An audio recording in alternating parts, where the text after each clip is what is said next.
அப்போஸ்தலர் 14ஆம் அதிகாரம்.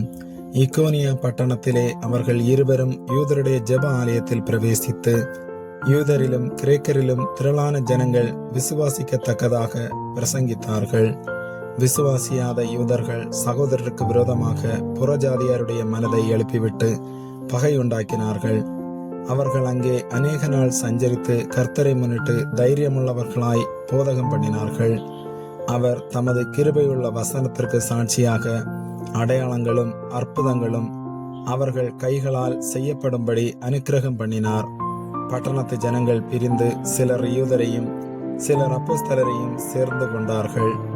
இவர்களை அவமானப்படுத்தவும் கல்லறியவும் வேண்டுமென்று புறஜாதியாரும் யூதரும் அவர்கள் அதிகாரிகளும் அமளி பண்ணுகையில், இவர்கள் அதை அறிந்து லிக்கவோனியா நாட்டிலுள்ள பட்டணங்களாகிய லிஸ்திராவுக்கும் தெர்பைக்கும் அவர்களின் சுற்றுப்புறங்களுக்கும் ஓடிப்போய் அங்கே சுவிசேஷத்தை பிரசங்கம் பண்ணினார்கள். லிஸ்திரியாவிலே ஒருவன் தன் தாயின் வயிற்றிலிருந்து பிறந்தது முதல் சப்பானியா இருந்தது, ஒருபோதும் நடவாமல் கால்கள் விளங்காதவனாய் உட்கார்ந்து பவுல் பேசுகிறதை கேட்டுக்கொண்டிருந்தான். அவனை பவுல் உற்று பார்த்து, இரட்சிப்புக்கேற்ற விசுவாசம் அவனுக்கு உண்டென்று கண்டு, நீ எழுந்து காலூன்றி நிமிர்ந்து நெல் என்று உரத்த சத்தத்தோടെ சொன்னான். உடனே அவன் குதித்தெழுந்து நடந்தான். பவுல் செய்ததை ஜனங்கள் கண்டு, தேவர்கள் மனுஷ ரூபம் எடுத்து நம்மிடத்தில் இறங்கி வந்திருக்கிறார்கள் என்று லிக்கவோனியா பாசையிலே சத்தமிட்டு சொல்லி, பர்னபாவை யுப்பித்தர் என்றும் பவுல் பிரசங்கத்தை நடத்தினவனானபடியினால் அவனை மெர்க்குரி என்றும் சொன்னார்கள். அல்லாமலும் பட்டணத்துக்கு முன்னே இருந்த யுப்பித்தருடைய கோவில் பூஜசாரி எருதுகளையும் பூமாலைகளையும் வாசலண்டையிலே கொண்டு வந்து ஜனங்களோட கூட அவர்களுக்கு பலியிட மனதாயிருந்தான்.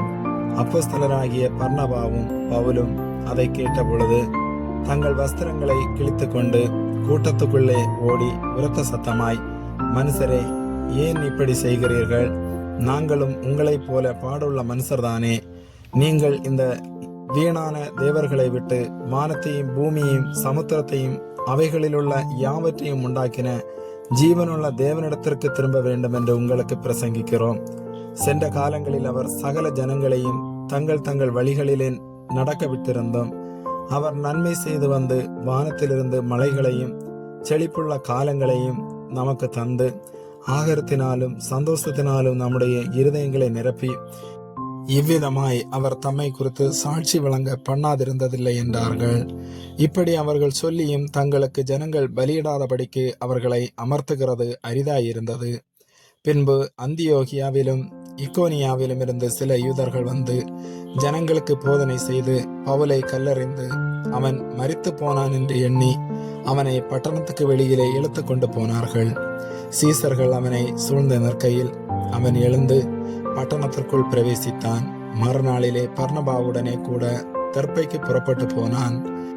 அந்த பட்டணத்தில் அவர்கள் சுவிசேஷத்தை பிரசங்கித்து அநேகரை சீசராக்கின பின்பு லிஸ்திராவுக்கும் இக்கோனியாவுக்கும் அந்தியோகியாவுக்கும் திரும்பி வந்து சீசருடைய மனதை திடப்படுத்தி விசுவாசத்திலே நிலைத்திருக்கும்படி அவர்களுக்கு புத்தி சொல்லி, நாம் அநேக உபத்திரவங்களின் வழியாய் தேவனுடைய ராஜ்யத்தில் பிரவேசிக்க வேண்டும் என்று சொன்னார்கள். அல்லாமலும் அந்தந்த சபைகளில் அவர்களுக்கு மூப்பர்களை ஏற்படுத்தி வைத்து உபவாசித்து ஜெபம் பண்ணி அவர்கள் விசுவாசித்து பற்றி கொண்ட கர்த்தருக்கு அவர்களை ஒப்புவித்தார்கள். பின்பு பீசிதியா நாட்டை கடந்து பம்பிலியா நாட்டிற்கு வந்து பெர்கே ஊரில் வசனத்தை பிரசங்கித்து அத்தலியா பட்டணத்திற்கு போனார்கள். அங்கே கப்பல் ஏறி தாங்கள் நிறைவேற்றின கிரியைக்காக தேவனுடைய கிருபைக்கு ஒப்புவிக்கப்பட்டு புறப்பட்டு அந்தியோகியாவுக்கு வந்தார்கள். அவர்கள் அங்கே சேர்ந்த பொழுது சபையை கூடிவர செய்து தேவன் தங்களை கொண்டு செய்தவைகளையும் அவர் புறஜாதிகளுக்கு விசுவாசத்தின் கதவை திறந்ததையும் அறிவித்து அங்கே சீசருடனே கூட அநேக நாள் சஞ்சரித்திருந்தார்கள். ஆமேன்.